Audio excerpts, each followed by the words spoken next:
Don't just talk about your goal, take steps to make it happen. Today, Mike and Alex discuss how often people talk endlessly about what they're going to do, but nothing ever gets done.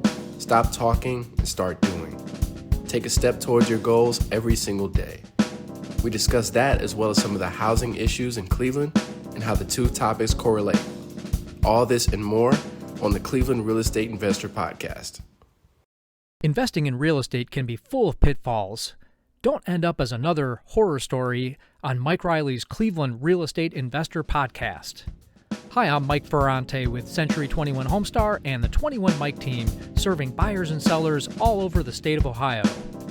We specialize in helping investors buy and sell real estate, so before you make another move, go to 21mike.com to schedule an appointment. The 21 Mike team, your one-stop shop for buying and selling. Hi, everybody. This is Mike Riley with another episode of the Cleveland Real Estate Investor. And with me is a very, very interesting guy, Alex Gertzberg. And I don't throw around interesting guy labels lightly. And I think Alex was on about a year ago. But I'm glad he's back because I think you're going to enjoy our little podcast. Now, of course, Alex knows that when we do a podcast, he just follows my lead. I just throw him the chum and let him, he's like a shark in the water. When the chum gets out there, he goes all over it. Right, Alex? Wife there. Yeah, I'm right here. Okay. I don't even start. I feel like you already just threw one out there. But I'll wait. No, I'll wait for like a real question. Okay, here comes the chum, Alex. Here's what we're going to talk about today. I've been involved in some nonprofit meetings over the years, and I just attended a meeting of candidates for city council for Cleveland Heights. And I got to tell you, maybe it's because I just turned 70, Alex. My daughter got married a couple weeks ago. I turned 70, then I got COVID. I feel good, but still, a little nasally.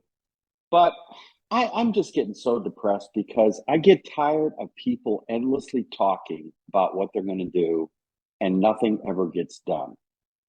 Right? Yeah. I mean, what is with humanity? Endless studies, talking about what they're going to do. I mean, you guys people out there listening to the Cleveland Real Estate Investor, you're going to get into real estate. I'm going to do this. I'm going to do that. And ask yourself, really, what have you accomplished in the last month, 3 months, 6 months, maybe for the year? You talked about losing weight, giving up smoking, getting into real estate. And at the end of the day, where are you? Give us some tips, Alex, your take on all this and what people can do to really affect change in themselves and other things. Yeah. Well, so first of all, happy birthday. I just saw your face seconds ago, and I don't think you look a day over 71, Mike. So congratulations. All right. Let me get my walker. Let me get my walker and walk around here. Okay, I got it. No, you do. You look very young. I would have never guessed that you are 70. Whatever moisturizer you're using, keep using it. You look fantastic. A couple of years ago, I was talking to a guy at my golf club, and he said, "You're what? 68? Are you kidding me? I want to drink your urine." I never forgot that. I never forgot that. Because I'm going to drink your urine. So, all right, folks, that we're. Anyways, so gosh, Alex, I hate to go down rabbit holes, but is that something people do? Is that a thing? Who knows? What I think in it's the urban world? legend. That's crazy. All right, so here I just drink a lot of tea. Go ahead. Yeah, you ask such a good question, Mike. Because I think that if you can crack that nut, if you can get a good answer to that, you can change the entire freaking world, right? Why doesn't change really happen? Why are people just talking about it instead of doing it? And here's my take on it, right? I think that there are doers and there are talkers, And you and I know a lot of doers and we know a lot of talkers. And so why are they the way they are? Let's dive into that. But before that, I have to say, in my experience, you're not stuck in one of those categories. You can flip from being a doer to being a talker and go the other way too, right? I think that Exactly. Yeah. yeah, totally, right?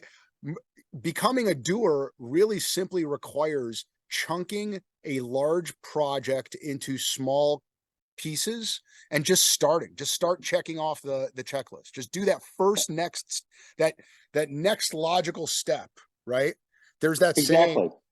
yeah, it's choose your metaphor. You eat an elephant one bite at a time. You take 500 axe swings and eventually the redwood comes down, right? But the journey of 1,000 miles starts with a single step, right? The point is you can become a doer really quickly.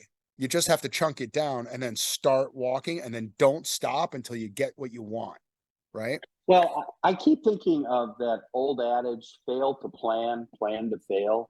Yeah. You've got to have a plan. If Yes. you don't have a plan, it's just all talk. It's That's nothing right. but wind. And that plan is every day. Every Yeah. day. I mean, imagine going into your car and saying, well, I'm just going to go on the freeway. Or I'm going to get on, the expressway, I-90, 271, 71, one of the interstates. And you don't know where you're going. Yeah. Or better yet, you're thinking like, you know what? I'm going to go to Chicago or I'm going to go Right. to New York. But you don't have any plan to get there. You don't have Yeah. any map. You just get on the road and said, I'm going. There's nothing there. And because having a plan means that you are also measuring your progress. Right. Okay. So if you're going to Chicago, guess what? Toledo is your first main, or maybe Sandusky, your first main stop. You're heading west. It's not Erie, because if it's Erie, you're going the wrong direction, right? Or Ashtabula. So you have to be incrementally moving along. And the key word in success is not what college you went to, what grades you got in school, what your title is, senior VP this or whatever. The key to success is you have a goal, you have a plan, and then you are persistent. Right. You are always moving forward. Maybe you got to step back. Maybe it's 2 steps forward, 1 step back. But you are always moving forward and you're measuring how effective you are. Yeah. You're not just talking. Go ahead, Alex. I think it's also really important. So you just identified a couple of components there, right? One is you got to have a bullseye. You got to know where you're going. I truly believe, Mike, that if you've got a good, big, hairy, audacious goal, a BHAG, and you plant that bullseye and you make it as crystal clear in your vision as possible, and you think about it and you're visualizing it every day, and then you just start walking. You're walking towards a bullseye and you're going to start seeing opportunities that you didn't know you had just because you have a bullseye and you've started walking towards it. It's called Right, exactly. there's actually a scientific term around that. It's called articulated RAS, reticular activating system. And it's the phenomenon where the day that you decide you're going to buy a red Porsche and you buy it, suddenly everywhere you look, there's a red Porsche out there, right? And Exactly. I was just going to say that. All of a sudden, you start seeing Teslas. Already, exactly. you buy a Tesla, all of a sudden, you're recognizing the Tesla. Yeah. Um, Yeah. You and my activate. wife, Yeah. Go right. ahead. My wife said that a year ago when I got out of my Audi A6. I had like 7 in a row, 3-year leases. And all of a sudden I said, that's it. I'm selling this and I'm going to get a Tesla. And Yeah. all of a sudden she started seeing Teslas everywhere. Oh, she said, I can't believe the Yeah. amount of Teslas out there. Prior to that, she wasn't even seeing it. So, and absolutely. Let me just second that statement, Yeah. because opportunity is meets preparation. Yes. And when you are saying to myself, look, I'm going to figure out how to make. I remember when my son Brooke went to Hawken, and my daughter was there, really liked it, and all of a sudden my wife said, "Well, it'd be great if you could go to Hawken." And I said to myself, I just got to make $10,000 more this year, pay for that, to send him to Hawken. And it's sort of like, I just got to figure out how to, and then you start working backwards from that. Right. Right. Okay. And what happens also, folks, is you question things, that conventional wisdom things. And, Right. like this is the Cleveland real estate investor. You look at, if you want to sell this house, you are going to be reacting to what the market is telling you, because your goal is to sell the house, right? Is the market telling you, man, this house is overpriced, this house is a dump, the windows are dirty, the landscaping is terrible, the kitchen's outdated, I hate this floor. You are always in tune with the feedback you're getting, because your goal is to sell the house. The worst thing you can do, and this is what I think a lot of people do, is they justify failure. Yeah. Totally. You know what? I've done this. Well, I'm getting up every morning. I'm doing, really, who gives a shit? Yeah. It's not happening. The house is not sold. Let me ask you a question, Mike. In your life, throughout your life, as an adult, as a business person, have you had coaches and mentors? No coaches, no mentors. I've had people that I would say influenced me. Okay. But they were not ongoing. I remember, I'll never forget, 40 years ago, I was in University Heights. A guy calls me up. Name is Paul. He's probably dead now. And he had heard my ads on WCLV. He said, "Yeah, really, Mike, this is great. That is brilliant. You putting those ads on, real simple, to the point." And I'm sitting down. I'll never forget. I'm sitting in this front yard, and he's talking. And he was a salesman for decades with Squires Roofing, which is no longer in business. Squires Roofing. And he said to me, "You know what, Mike, what I learned about sales, the first thing you do is you make a friend." And I remember thinking to myself, yeah, this is bullshit. Yeah, right. Make a friend. Yeah, whatever, you want a friend, get a dog kind of thing. Yeah. But then I took a sales class with this elderly lady, and she ripped me. She said, "Mike, you think you're a good salesman. You just talk too much. You're not asking questions. You're not listening. You're not doing this. You're not building some intimacy with the person you're talking to." And I remember this guy. All of a sudden it clicked. Yeah. And it clicked because I knew I needed to change. To get my goal, to keep the crews busy during the winter, to build out the schedule, to operate from a position of strength where you've got work, you don't need to get desperate getting the work. Yeah. But I didn't have any coach or mentor. Well, no, I would argue that you did. They were less formal. You've got your own learning style, but I guess the important thing is that you definitely sought out guidance and skill and leveling up, and you did it through by taking sales classes and talking to other folks. Personally, I think one reason why people are more talkers than doers is because they aren't leveling themselves up and either don't know how to or haven't. Like, some people do need business coaches and mentors. I would argue that everyone should have somebody that they're learning from at any given point, whether it's a book or a teacher or a coach or a mentor or a whatever. YouTube or a TED Talk or whatever. Yeah, exactly. Always acquiring knowledge. Yeah, and that is a really quick.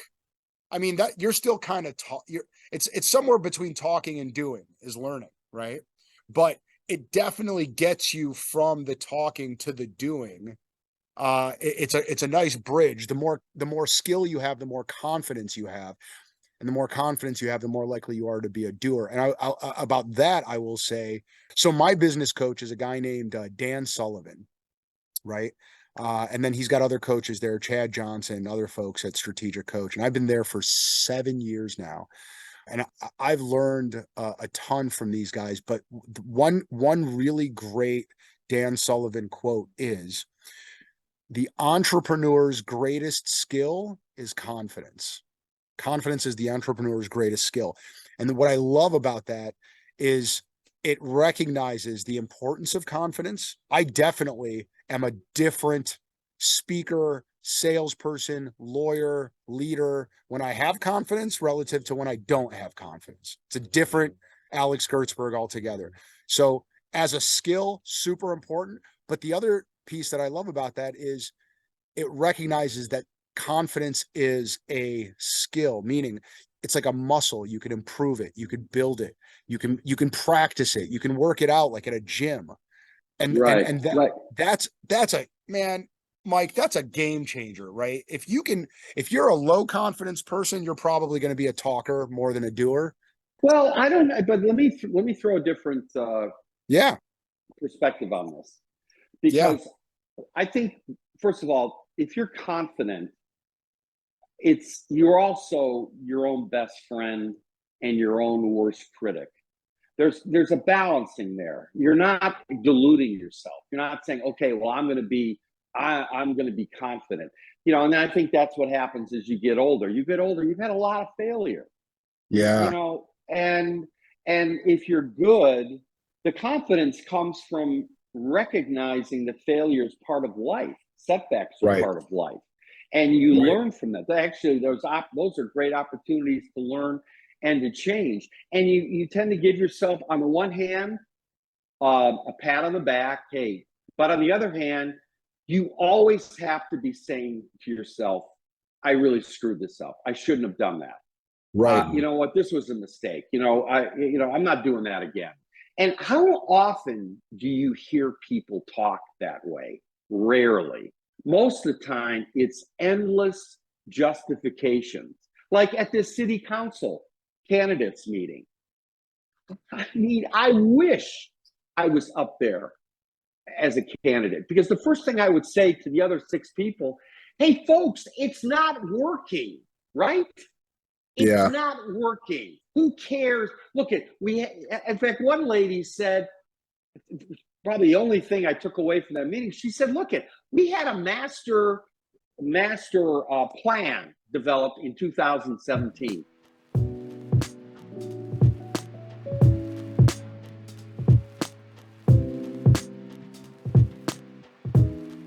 Hey, let's stop here. We got to pay some bills. 30 seconds, and we'll be back.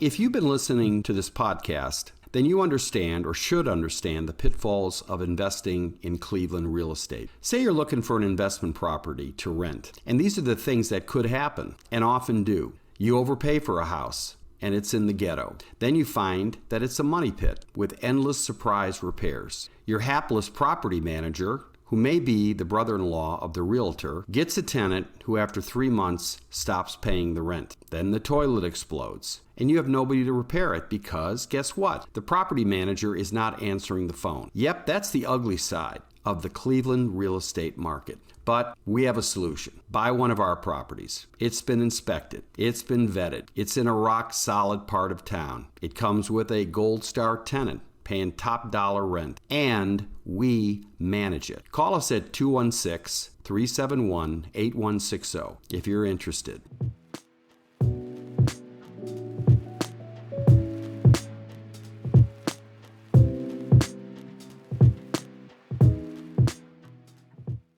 They looked at it in 2018, and that's the last anybody's referred to it. People love coming up with committees. They love coming up with plans. And nobody has the balls to simply say, wait a minute, we talked about this 3 years ago, and it's still not done. Yeah. I Hey, mean, Mike, it's challenging the conventional wisdom. Go ahead. I'm so impressed that you attended a city council meeting. I mean, congrats to you for doing your civic duty. It's pretty impressive. Do you go to many of those? Every now and then, I'm kind of trying to navigate my way. And this goes, hey, everybody, Cleveland real estate investor. You've heard me talk about Project Wrath. You've heard me complain about vacant housing. I'm trying to find the right way to package a message that will affect change in Cleveland Heights, Yeah. and So, yeah. without being a bull in a china shop. Go ahead. Well, I've only ever attended city council meetings when my client was up there trying to get something approved. And I've had to argue.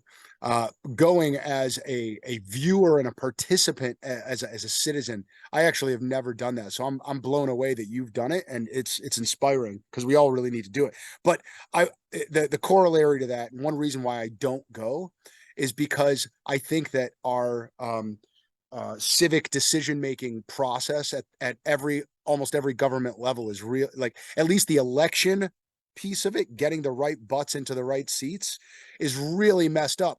But because it's always like sound bites and political inexperience versus political experience, not the right leadership experience.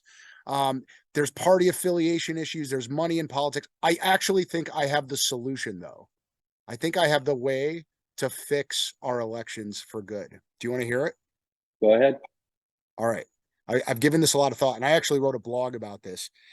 So today, we elect people based on how much money they have for campaigning and what party they're affiliated with and what sound bites and negative ads we hear on TV and on Facebook. And it's very, very rarely based on the merit of the person, right? The underlying leadership skills that they've had. And so I think that the way to fix that, America loves reality shows. I would have the candidates get followed around every day, all day long, most of the day anyway. And I would put them in real life situations that they're going to have and deal with when they're in office, right? Like a riot or like a budget failure or like, like a terrorist attack or something, like just like actual events that happen in real life, like a shooting, right? And then you watch them react in real time, right? Alex, here's one of the flaw in that is Tell me. this. People just don't have the time to watch that. And they always say that all politics is local. When you get like a councilman, like in Chagrin Falls or one of our suburbs, you know what? They don't really care about woke or the social this or the gay baker who's doing, and nobody cares about that. And on a local level, it's potholes.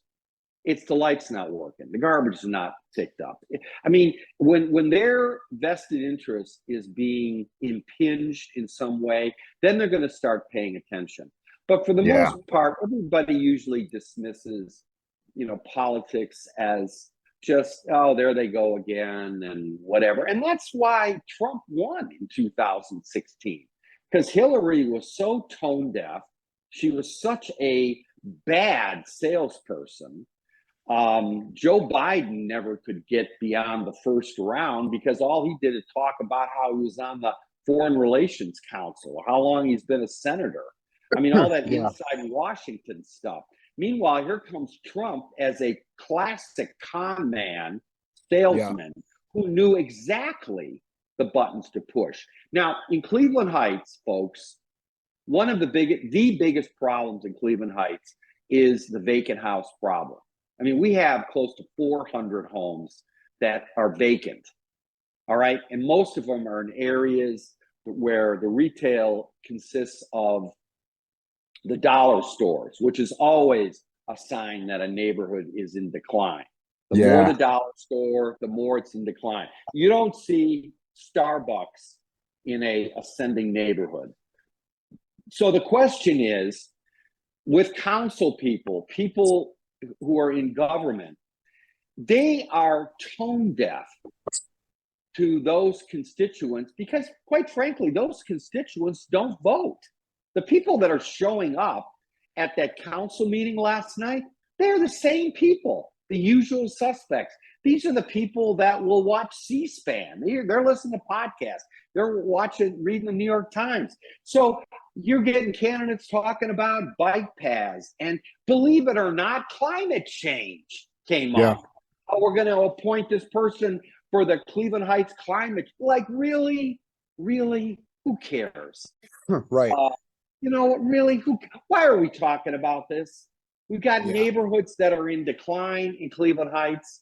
We're losing tax revenue as a result. The retail is non-existent.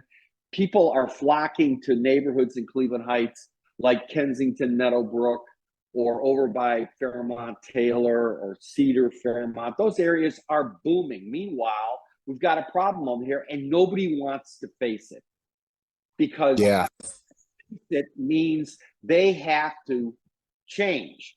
So if you ask somebody, if I was up there, I would say, you know what, everybody, look, I don't want to hear about how you're passionate about Cleveland Heights. Please spare me. I don't want to hear about how you're going to tackle the housing. Housing is important. If you don't have a plan, and if you have been on council and are going for re-election, let me ask you something about housing. What have you accomplished in 2 years or 3 years? What have you done? You have done nothing. So you're either part of the problem or you're part of the solution. And the only way you're part of the solution is you simply stand up at that meeting last night and say, folks, stop wasting your time on the climate change czar of Cleveland Heights. This is the problem. This is the number one problem in Cleveland Heights among residents. And I got to ask why we don't pay any attention to that, other than every time we run for election, we bring it up. Go ahead. You've got passion, Mike. I love it. I love it. You know what I think, Mike? I think you should run for office. And I'm dead serious about that. Well, look at Alex. I knew we were going to talk today, folks. I hope this is of some benefit to you. My little rants, but it really comes down to, look, if you want us live in Cleveland Heights, which I do. I grew up here. You grew up around the corner from our building. I mean, I love Cleveland Heights. We're going to stay here. It's just so frustrating. You got all these smart people here. You've got a housing stock, which is phenomenal. We're close to the orchestra. We're close to University Circle, the clinic, and UH. This is not that difficult. If people would simply challenge themselves to stop the bullshit, all right? And start asking, why haven't we fixed this vacant house, which has been here for 10 years? 10 years that house has sat there, or this house has sat there. And it's like, you know what, Alex and people, you know what it's like? It's like New York City in the late 70s and the early 80s. Before they started cleaning up New York. It's filled with graffiti. I mean, if people from the 30s and 40s were to be transported themselves in a time machine, they would be shocked. But people got used to that. They got used to people peeing in the streets or not on their meds.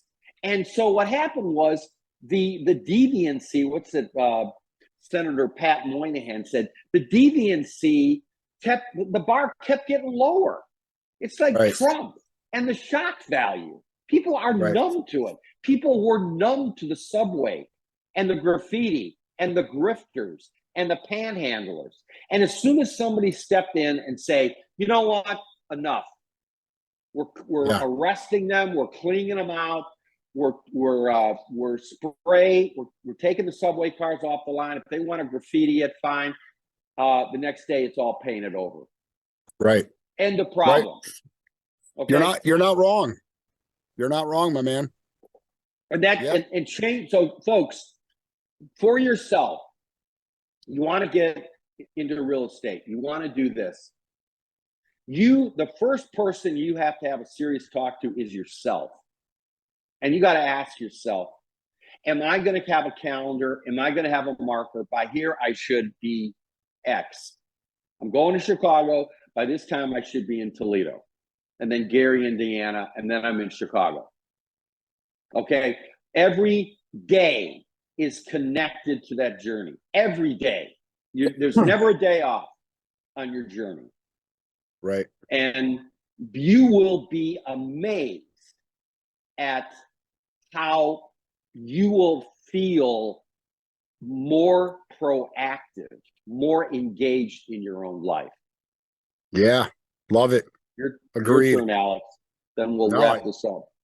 No, I agree, man. I just the other thing that I would say that really goes to everything. I think this, just puts a bow on everything we've just talked about, the political piece and the leadership piece and the doing versus talking piece is I think that the best leaders on the planet and the best doers on the planet are the ones that understand their own biases, right? Their own filters, their own filters, like how are you making decisions based on logic and cause and effect, or are you making decisions because somebody hurt your feelings a few years ago, or because of some other, whether it's a trauma or some other event in your life that makes you predisposed or biased towards one point or the other? And the clearer you can be as a decision maker, a leader, a business person, the clearer you can be about how you think and how you talk and how you act, the better. Understanding your own cognitive biases is huge. Exactly. Don't, like I said, don't kid yourself. Right. I mean, you're either moving forward or you're going around in circles. But the most important thing is what you're doing. Don't kid yourself.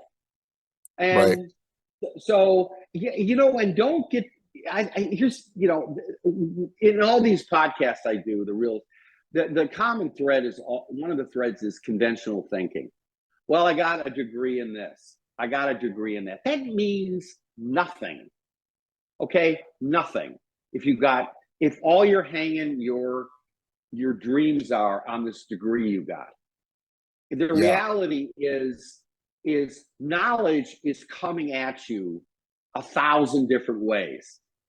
It's on a YouTube video. It's on a TED Talk. It's in a story you read in the New York Times or the Plain Dealer or some magazine. And when you have a goal, like you said earlier, Alex, when you have that goal and you're eating this buffet of knowledge, you will recognize the knowledge that fits your goal. Okay? Right. And a lot of times people will say, well, I want to make a lot of money, so I'm going to get a degree in business. Really? Yeah. I'm going to be a lawyer. I'm going to get into real estate. I'm going to do X. I'm going to get a degree in that. That has nothing to do with it. Just open yourself up, go on YouTube, and read some of these TED Talks, but listen to these TED Talks with a critical ear. Okay? Asking yourself, what's the bull versus what is real?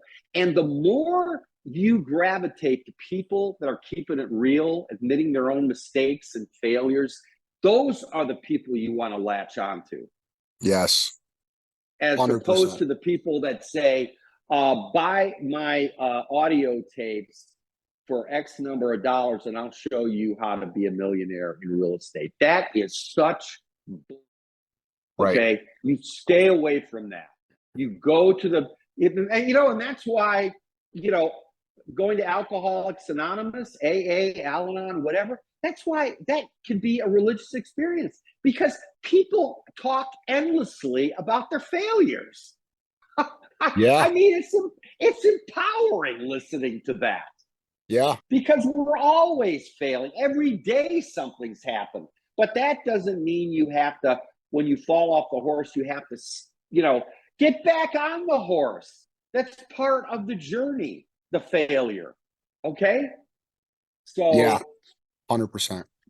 you got me all amped up, Alex. Okay. All right. Well, absolutely. Final thought, and then we're going to give this a wrap. We'll pick this up in the next couple of weeks. Go ahead, Alex. Final thought. First of all, Mike, thank you for having me. It's always good to talk to you on or off mic. I love your podcast. I love you. Thank you for doing everything that you're doing for the community. And you're a great business person. I mean, so I really I appreciate you. Final thought, don't be a talker, be a doer. It all starts with the decision. What is the next move? Now start moving. Exactly. What did I do today to advance my goal? That should be embroidered. All right, Alex. We will talk next week. Thanks, Alex. Thank you, Mike. Be well. You too. Bye-bye. Thank you for listening to the Cleveland Real Estate Investor Podcast with Mike Riley. Please add our show or follow us on Spotify, Overcast, Apple Podcast, or Spotify. Leave a like or comment on the video. All engagement is appreciated. Subscribe to us on YouTube as well for video content coming soon. For any Cleveland listeners or Cleveland Browns fans, you can check out our other podcast, Cleveland Browns Anonymous, for our weekly group therapy session. This is also on all the same platforms as the Cleveland Real Estate Investor.